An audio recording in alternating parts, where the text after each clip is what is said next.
کے ساحلوں پر برسوں سے سیمنٹ کے بلاکس کا ڈھیر لگا ہوا ہے، لیکن زمین کا درجہ حرارت جس طرح بڑھ رہا ہے، توقع ہے کہ 2050 تک شہر کا بیشتر حصہ زیر آب آ جائے گا۔ مقامی لوگوں کا کہنا ہے کہ یہ امکان بہت خوفناک ہے۔ هي اكيد حاجه تخوف، بس انا عن نفسي یہ خوفناک بات ہے، لیکن میں ایک اکیلا شخص ہوں، میں اس کے لیے کچھ نہیں کر سکتا۔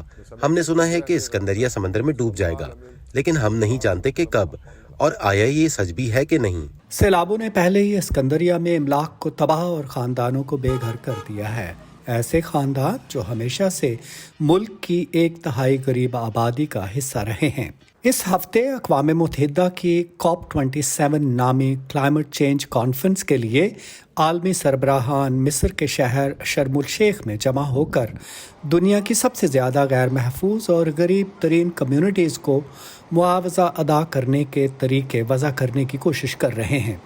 ماحولیاتی تغیر کے بارے میں اقوام متحدہ کی اس سال کی کانفرنس نے اس متنازع مسئلے کو پہلی بار باضابطہ طور پر اپنے ایجنڈے میں سر فہرست رکھا ہے۔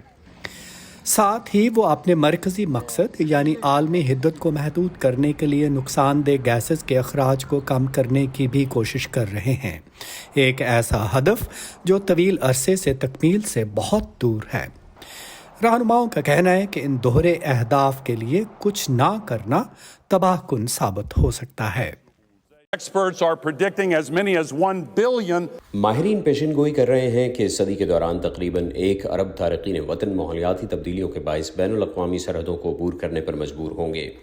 ان لوگوں کے بارے میں سوچیں جو اس وقت سرحدیں عبور کر رہے ہیں، اور کیسے مہاجرین کی تعداد میں بڑا اضافہ غیر ملکیوں سے نفرت اور لوگوں میں مقبول آمریتوں کو فروغ دے رہا ہے۔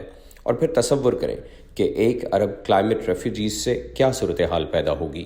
جنگلوں میں لگنے والی غیر مثالی تباہ کن آگ، شدید گرمی کی لہر، سیلابوں اور طوفانوں نے اس سال دنیا کو تباہ کر دیا ہے، اور ماہرین کا کہنا ہے کہ اگر زمین کا درجہ حرارت اپنی موجودہ رفتار سے بڑھتا رہا تو مستقبل میں ان حالات کے بدترین ہونے کی توقع ہے۔ اور اسکندریہ کے رہائشیوں کا کہنا ہے کہ یہ بالکل واضح ہے کہ اس نقصان کے ذمہ دار امیر ممالک ہیں۔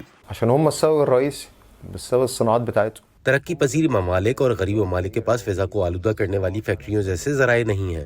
یہ دوسرے ممالک ہیں جو مسئلہ پیدا کر رہے ہیں، اور انہیں اس کے حل کے لیے ذمہ داری لینی چاہیے۔ ایسے میں جب اقوام متحدہ کے ماہرین ماحولیات پیشگوئی کر رہے ہیں کہ سمندر کی سطح میں بلندی اگلے 40 سالوں میں مصر کی تقریباً نصف زرعی پیداوار کو ختم کر سکتی ہے، راغب جاننا چاہتے ہیں کہ آیا مصری کسان صحراؤں میں کاشتکاری کر سکتے ہیں یا نہیں۔